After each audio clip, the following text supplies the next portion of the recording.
Türkmen aeroportlarynaky durgunlygyň arasyny resmiler raýat aviasiýasynyň ösdürilýändigini aýdýar. Türkmenistanyň käbir howa menzilleriniň uçurlary tehnika hyzmat ediş mümkinçilikleri bilen bagly dowam edýän aladalaryň arasyna Türkmenistanyň Ulagboy Kommunikasiýalar Agentligi ýurtdaky halkara aeroportlaryň raýat aviasiýasy ulgamyny halkara öňelere laýyk getirmek ugruny tagalla edilýändigini aýdýar. Ministrler kabinetiniň 24-nji noýabrda geçiren mejlisinde Ulagboy Kommunikasiýalar Agentliginiň başlygy Mehmethan Çakyýew transport ulgamyny şoldan halkara howa menzilleri boýunça amala aşyrylýan işleri barada hasabat berdi. Türkmenistanyň döwlet habarlar agentligine görä prezident Serdar Berdimuhammedow hasabaty diňläp ýurdun halkara howa menzillerine uçuşlary talaba laýyk ýoly goýmagyň wajypdygyny notady. Hemde uçuş barlyklarynyň öz wagtyny geçirilmegini üpçün etmegi tapşyrdy. Şeýle tapşyryklaryň arasyna Azatlyk radiosynyň ýerli habarçylary halkara howa menzilleriniň töwereginde dowam edýän problemalar barada habar berýärler. Türkmenistanyň Aşgabat, Türkmenabad, Türkmenmaşy, Daşawuz, Marwe, Kerk aeroportlary halkara aeroport hökmüne belli garanypdyr. Ýöne halkara gatnawlar köplençdiňi Aşgabat halkara howa menziline ýerine ýetirilýär. Türkmenistanyň raýat aviasiýasy ulgamyndan habarly çeşmelerimiz ýurdun aeroportlarynyň uçurlary tehniki hyzmat ediş mümkinçilikleriniň pes bolanyny sebäpli daşary ýurt uçurlarynyň tehniki hyzmatlary üçin Türkmen aeroportlaryny seýrek saýlap alýanlyklaryny habar berýärler. Käbir aeroportlara daşary ýurt uçurlary asla gonmaýar.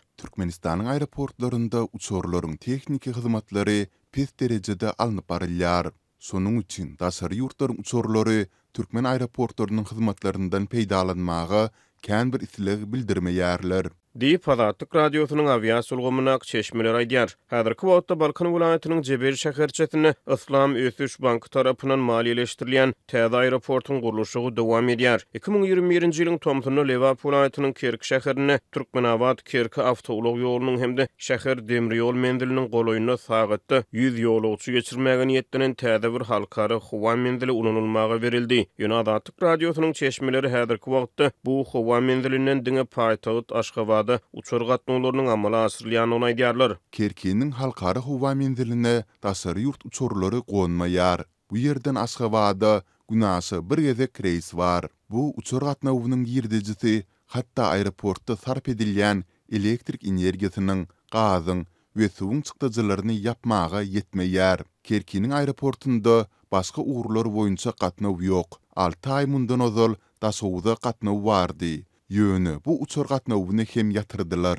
Diýip çeşmämiz gurrun berdi. Mundan ozal Azatlygyň habarçylary Türkmenabad halkara howa menziliniň pes tehniki mümkinçilikleri uçurlary ýanygyç guýmagyň töweregindäki problemalar barada habar berdiler. Aviasiýa pudawynak çeşmelerimiz 2018-nji ýylda açylyp ulanylmagy berilen bu aeroportda henizem uçur ýanygyç beketleriniň dolu işe girdilmänligini habar berýärler. Uçurlar üçin zerur bolan ýanygyç terişdeleri aeroporta ýanygyç daşaýan ýük ulaglary bilen daşalýar. Hökümet resmileri raýat aviasiýasy ulgamynyň halkara öňelere laýyk getirilýändigini aýdýan mahaly 2 ýyl töweregi mundan ozal açylyp ulanylmagy berilen Kerki halkara howa menziline işgär sany azlyk edýär. Azatlyk radiosynyň habarçylary diňe Aşgabat ugru boýunça uçur gatnawlary ýoly goýulan bu aeroportda 3-4 adamyň etmeli işiniň bir işgäriň üstüne ýüklenilýändigini habar berýärler. Bu aeroport 2 ýyldan gowrak wagt bäri hereket edýär. Ýöne henizem iş orunlary doldurulmady diýip Azatlygyň çeşme aýtdy. Meselem garawul hökmüne işe kabul edilen adamlar tam süpürjüleriň hemde bagwanlaryň işlerini hem ýerine ýetirmeli bolýar. Ýurdun halkara howa menzilleri we Türkmenistan aviakompaniýasy Türkmen Howa Ýollary Agentliginiň garamagyndadyr. Türkmenistanyň Ministrler Kabinetiniň ýanynaky Ulagboy Kommunikasiýalar Agentligi, Türkmen Howa Ýollary, Türkmen Demir Ýollary, Türkmen awtoulaglary we başga da birnäçe ulagboy ara gatnaşyk guruluklaryna gödäwçilik edýär.